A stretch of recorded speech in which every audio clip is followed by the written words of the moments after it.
Hi, welcome back to the workshop for a brand new project from the Shed of Dreams. And after the Epic that was a 335 build, I felt that I needed something that was a little bit less involved, so I could spend a bit of more relaxed time in the workshop. So to that end, I've got a very quick series coming up that involves the contents of this guitar case.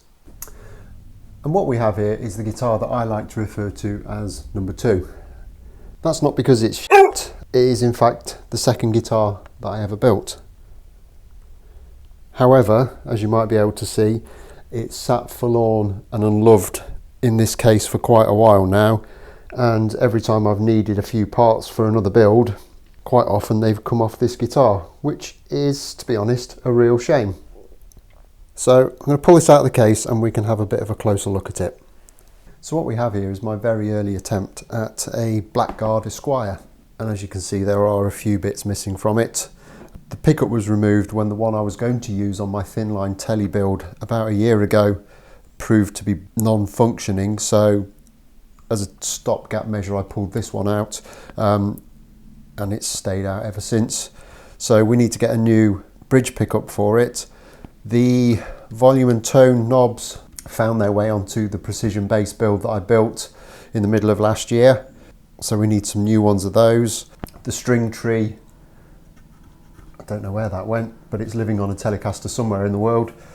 But apart from that and a set of strings, it is all there. But there are a few things that I want to change about this and make a little bit better. Now normally when I build a guitar and there's a couple of little issues with it, and there usually are, I leave them on there just as a reminder to myself to kind of do better next time. However, in this instance I feel that some of the issues that the guitar has actually limit it as an instrument and affect the way that it plays, so I want to kind of put those right just to get this the absolute best I can.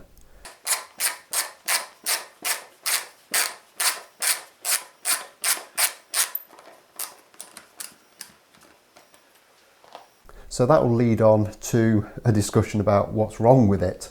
Firstly, I wanted to have this as quite a faithful replica of an early 50s Blackguard, so I chose some pickguard material that was kind of the right thickness for that.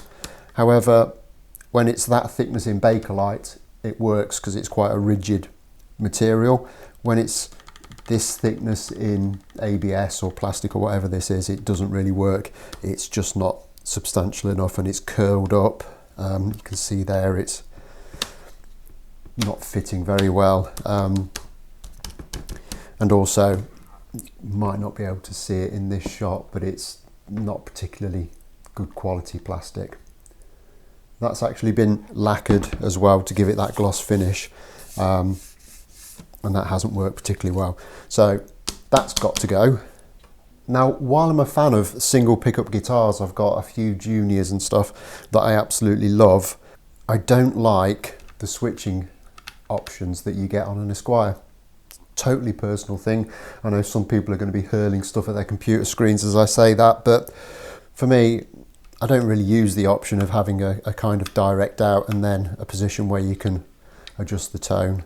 And this position on an Esquire for me just doesn't really cut it. So I'm going to change this from being an Esquire into a 2 pickup guitar. I'm not, however, going to go with the standard Telecaster neck pickup. I've got a couple of standard configuration tellies, but what I'm actually going to do, because I've heard really good things about this, is I'm going to put a Filtertron in the neck position.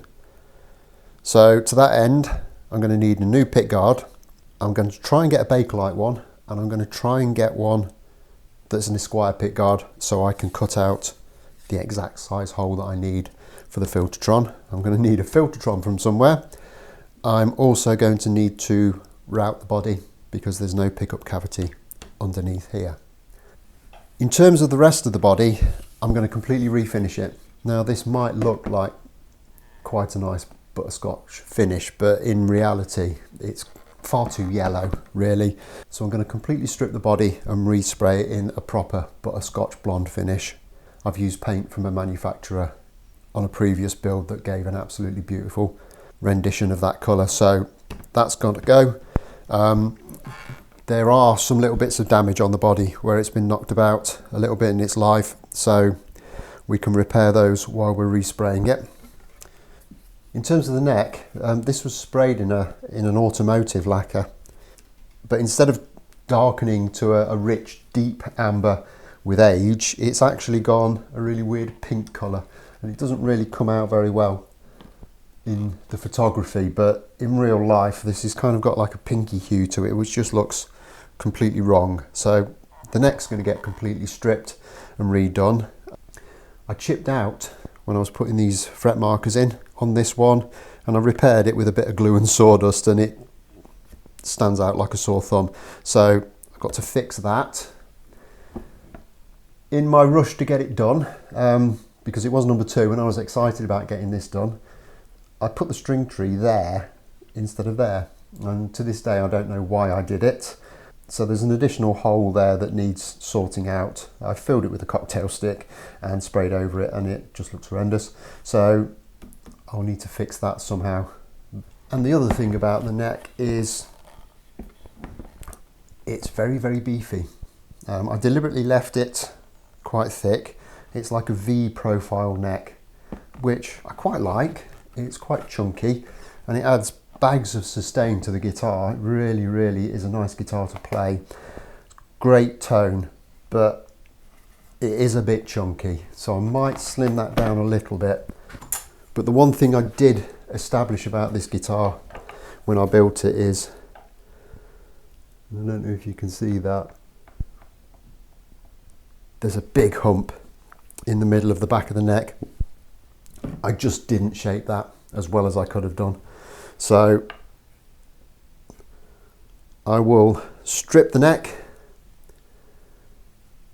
I will shave that hump out, and I'm going to just reprofile around the headstock transition, because that is shockingly bad. Not my best work by a very long way. So I'll fix that up. I'll take the hump out of the neck. I might just make it a touch less beefy, but not much less beefy. I actually like it. The tuners are a really nice set of Goto vintage style tuners, so I'm going to be keeping those on. The frets are actually decent still. There's a little bit of munch, the top 2 or 3 frets, so I might just give those a little clean up, but other than that I think we can actually get away with that.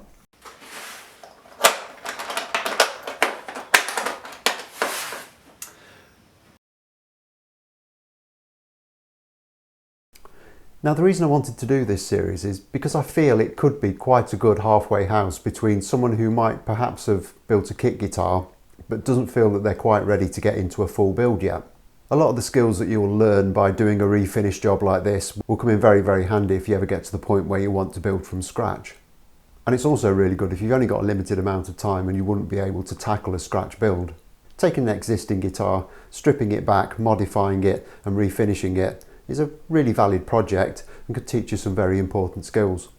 Talking of refinishing, in one of the last episodes of the 335 build, I used some Trizac pads to help kind of smooth the finish down before polishing, and I commented on how good I thought they were and that I'd be ordering some more. A couple of days after the video went live, I was contacted by one of my regular viewers, Max, who said he had quite a few Trizac pads and he'd be happy to send me some, which he did. So thank you very much for that, Max. That's very much appreciated. I've now got a kind of good collection of 3,000 and 6,000 Trizac pads that will probably keep me going for a very long time. Very much appreciated. You're an absolute star, mate. Thank you.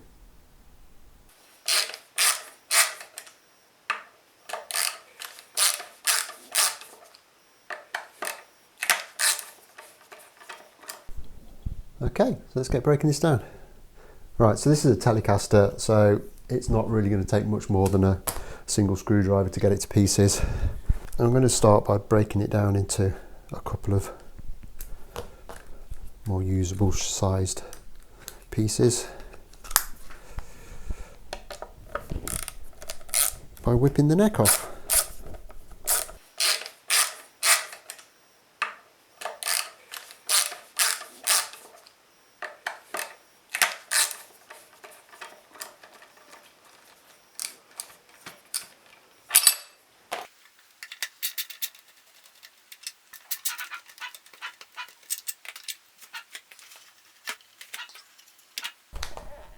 You might be able to see there. Actually signed this one when I made it. So PC April 2011. Now everything I take off here that I intend to use again, I'm just going to bag up into these little bags and just stash in a cardboard box just to make sure that nothing gets lost that I might need in the future.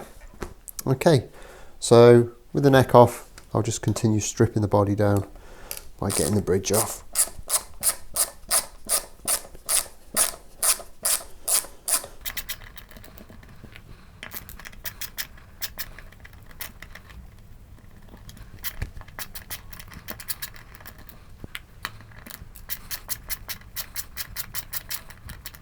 And that's a decent Wilkinson compensated telly bridge. I've used these a lot and swear by them.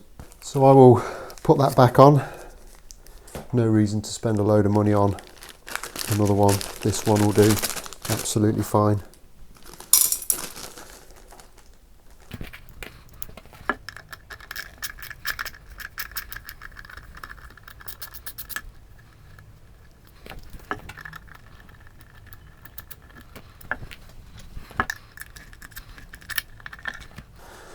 And this jack cup is perfectly good to reuse as well.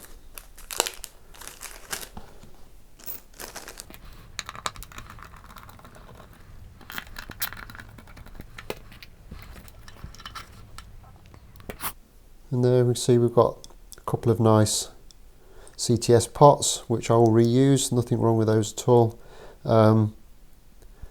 We got some additional capacitors there which kind of give the different tones that you get from an Esquire. Won't be needing those, but I'll keep them because they'll come in handy for something. Pretty standard values, so that's not a problem. This switch, however, I'm not a fan of. It's not very good quality, so I'll be replacing the switch with probably a Switchcraft one. But other than that, most of the electrics will stay as is. Okay, last few bits. Get the strap buttons off first.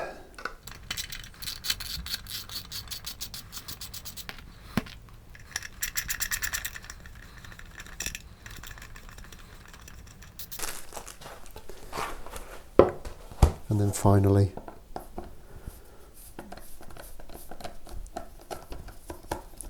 take the scratch plate off.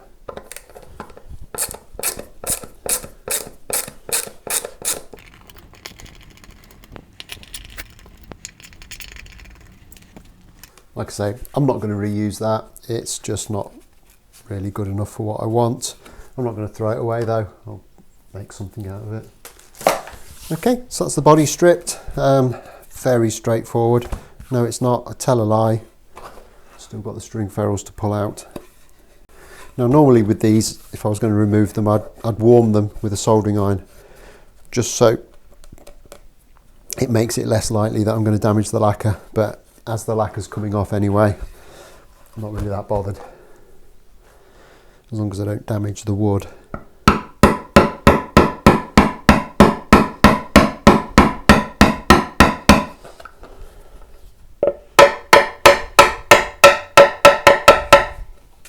That's come out nicely without any damage, so that's all good.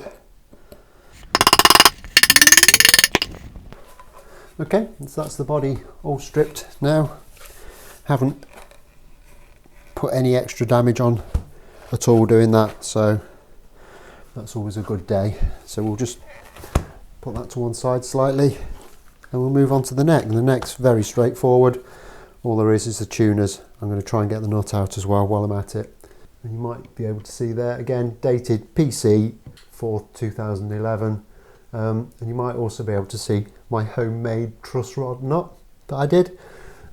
This has got a single action truss rod that I made in it. Works perfectly well. I don't do that anymore. I put double action ones in because they work better. But this one functions perfectly well, even if you do have to take the neck off to adjust it. Right, let's get these tuners off.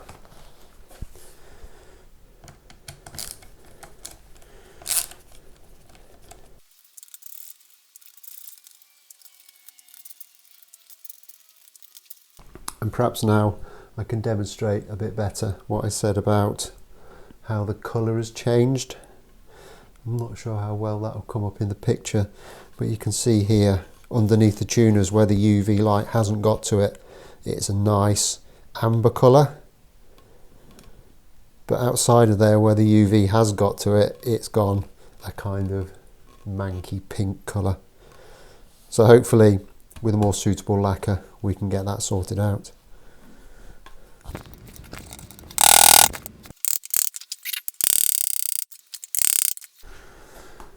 Okay, so the last job we need to do is just get this nut out if we can.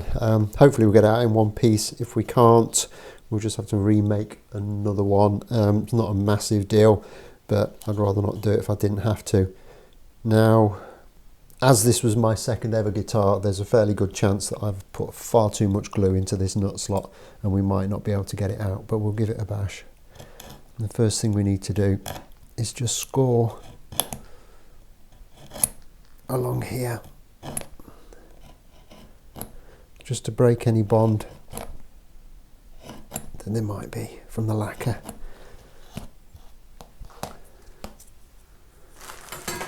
And then next, I'm just going to give it a couple of light taps.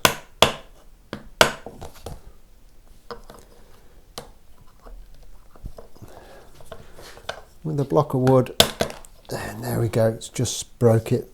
You could kind of see a bit of a crack in the bone at this end, so that's a shame.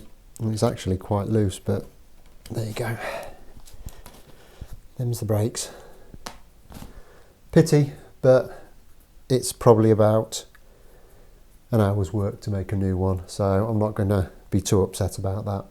I think looking at that, there was already a fracture running through there.